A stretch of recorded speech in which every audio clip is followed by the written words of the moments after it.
If there is one person the U.S. authorities do not want escaping from prison, it's the notorious Mexican drug kingpin, one Joaquin El Chapo Guzman.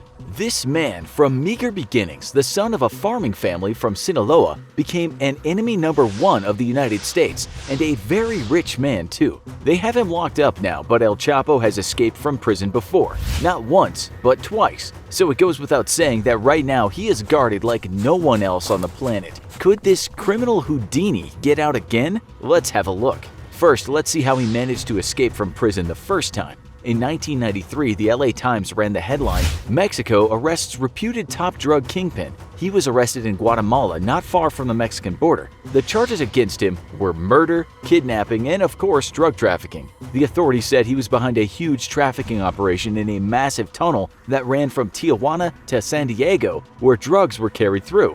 Digging tunnels, as you'll see, was something of a forte for Guzman and his crew. He was extradited to Mexico and got 20 years 9 months to be served in a maximum security prison. There, it said he controlled the place and lived in comfort, with the guards doing what he told them to do. While he could easily run his operations from there, as time went by, he feared extradition to the US. It was time to go. It was January 19, 2001 when he made the first escape. A prison guard named Francisco El Chito Cambreros Rivera opened the electronic door to his cell when Guzman hid himself in a laundry basket. He was pushed through a series of doors and eventually got out of the main door. From there, he was taken in the trunk of a car to a designated spot, and when the time was right, he took off into the night. Like that, he was gone. It might sound too easy, but it was found out that he not only had guards on his payroll, but also the prison director. Even the cops were paid to make his getaway into the night that much easier. It turned out to be a bit of an embarrassment for the Mexican authorities. All the bribes Guzman paid added up to around $2.5 million.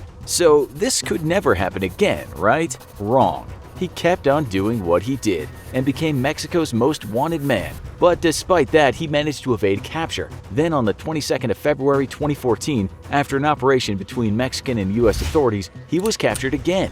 They had him, and they thought that was it. He was not going to bribe his way out of prison this time. When being moved around, he was surrounded by the military and the police. Even the A-team couldn't have made the plan come together to extricate this guy from the arms of the law. This time, he was locked up in a very restricted area. His cell had no windows and he had little contact with anyone. He had a Spartan cell and this time no luxuries. A bed, a shelf, a shower, a toilet bowl, and a basin. That's what he got. He was allowed some visits and he had the right to receive the maximum amount of money to buy hygiene products. That was about $48 US. Not so much for the man who had millions. He could take an hour out of his cell a day, but the guards were told not to communicate with him. How on earth could he escape a second time then? Well, on the 11th of July 2015, he did just that. You see, there was a blind spot for the security cameras, and that was where the shower was. At close to 9 p.m. that night, he was seen going to that part of the cell, and that's where he vanished. Prior to that, for months, El Chapo's men had been digging a tunnel, and the end point was at that shower cell. The digging had been so noisy at times, some of the other inmates had complained about strange noises. El Chapo's wife, Emma Coronel, played a big part in orchestrating the escape. El Chapo had landed not far from the prison where the digging began, and he had even managed to get a smartwatch smuggled into his cell so the diggers knew the coordinates. This was some escape, and the tunnel even had ventilation and lighting. To get out fast, El Chapo used a motorbike, but it was especially made to run on rails. This contraption was also used for the excavation process. Authorities later said the tunnel was 0.93 miles long, 5 feet 7 inches high, and 30 inches in width. It was 33 feet underground, and so El Chapo used a ladder to get down there. He was a free man, but his freedom didn't last very long. After an armed raid at a residence on the 8th of January 2016, Guzman managed to get away, once again using tunnels. He was captured shortly after though. Now, the USA wanted him again, and the proceedings got in the way to extradite him. Guzman's men tried anything to prevent this from happening, and even assassinated a federal judge. It didn't work. He was finally extradited on January 9, 2017 to the USA, exactly 18 years after this first prison escape. Right after his sentencing, in which he received life in prison plus 30 years, he just disappeared. That's because on his way to prison, the safest bet was to take him to an undisclosed location. Even Guzman's lawyers didn't know where he was. It was later revealed that he ended up at what's called America's highest security prison. That is the United States Penitentiary Administrative Maximum Facility in Florence, Colorado. It's known in short as ADX Florence. This is where the worst of the worst go. In prison terms, it's the end of the road. There are way more guards here to the number of inmates than at other prisons. Inmates are locked up 23 hours a day. When they are allowed out, it may come at any time, day or night. So even if somehow a plan could be devised by the people on the outside, they wouldn't know when their guy was out of his cell. The 7 by 12 feet cell has a bed, a stool, and a desk all made of poured concrete. The cells are soundproofed so prisoners can't shout and communicate with each other. The inmates never know where they are in the facility because they never see through a window that will allow them to guess their location. Even when they can exercise, it is not a yard, but an empty swimming pool, so they can't see over the walls. It's not a big one either, and it only takes 10 steps to walk from end to end. All over the prison there are motion detectors and cameras, and the thick steel doors can only be opened with remote control. Officers monitor all parts of the prison from a control room, and if anything strange should happen, they can hit a panic button which will automatically lock every door in the prison. The prison also has pressure pads, so an alert is sent if someone should stand on one of those pads. If someone could somehow get past the pressure pads and the cameras and get outside, they would have to scale a 12-foot tall razor wire fence, and they'd have to do that in front of heavily armed guards in one of the many towers. Other guards will walk around with attack dogs. It's very likely that Guzman is also in the most secure unit of this ultra-secure prison, which is called Range 13.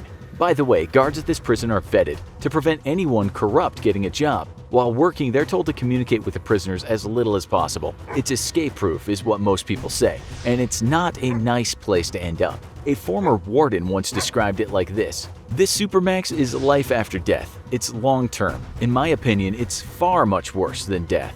Others have said how eerily quiet the place is because no two inmates move at the same time. It's very clean. Everything is spotless. So when journalists have gone in, they've been very surprised. It might look as bright as heaven if it weren't hell. In fact, that's how one warden described it, like a clean version of hell. He told 60 Minutes, "I don't know what hell is, but I do know the assumption would be for a free person, it's pretty close to it." This is how one inmate described it. The purpose is to gradually tear a person down mentally and physically through environmental and physical deprivation. For an inmate, it's kind of like having the place to yourself. Some people have said, because it's like this, the only way a person could escape would be if they actually had the prison warden in their pocket, which is never going to happen. There are only around 400 inmates, some of whom include Ted Kaczynski, the Unabomber, and Terry Nichols, the Oklahoma City bomber. Just to get near the place, you'd be spotted, and Guzman can forget about buying land near it. This prison is in a remote location. There's not much for miles around. Guzman has visitors, but only his lawyer and his 2 daughters have been allowed to see him. He cannot actually touch anyone who visits him. He's told his lawyer because of the oppressive conditions, he regularly throws up, has headaches, and also sinus trouble. He said it's also very hard to sleep because the lights are on all the time. If prisoners do want to break from the monotony, they at least have a TV, but that only plays religious and educational programs. This is how another person who's retired from the prison described this place. Supermax is austere, and it's run with absolute structure and security in mind. From an operational perspective, it's the most secure prison on Earth. But if the man known as Papillon escaped from the notorious Devil's Island penal colony, and if those 3 guys really did escape from Alcatraz, maybe no prison on Earth is 100% secure. Just about anyone in the corrections business would disagree, but maybe El Chapo could get out of this one. What are the chances of Mr. Guzman escaping from the place nicknamed the Alcatraz of the Rockies? Let's think about it. If he were to get out of his cell, maybe he'd have to do that by bribing a guard. But they've been vetted. Perhaps the only way a guard would offer him help would be because Guzman's men had kidnapped his family. But as only one man moves at a time, that prisoner is being watched from the control room. We just don't think he could go out the front door. He certainly couldn't get past those pressure pads, and the guards in the towers, and the guards with the dogs, and over a massive fence that would cut him to pieces. All the time, everything is caught on CCTV. He would need a small army on the outside, and since the location is in the middle of nowhere, that army would be seen. Even if he employed some great hacker to hack the prison system and open the doors, he'd still have to face heavily armed guards. We can't see this happening outside of a Hollywood movie. But prisoners do have rights to see medical professionals, never mind how secure they are. This is the US law, so perhaps an escape could be made if El Chapo had to make a trip to a hospital. Possibly a catastrophic event, such as an earthquake or a fire, could result in an escape. But this is pretty unlikely. If prisoners were suddenly removed from their cells, they'd be shackled, so they wouldn't get anywhere fast. In conclusion, we think El Chapo will not be going anywhere. This prison is a techno fortress that no man could escape from. The only scenario that he gets out in is a screenplay which involves an apocalyptic event shutting down all the systems and the guards being eaten by monsters, after which El Chapo sneaks out the back door and begins a mission of survival. He'll be doing no digging out of prison this time, and no one will be holding out their hand and accepting a bribe. Now, we're gonna serve you up something special. Try checking out this video over here, or this one right here. We can promise they're both more entertaining than a stint in a Supermax prison.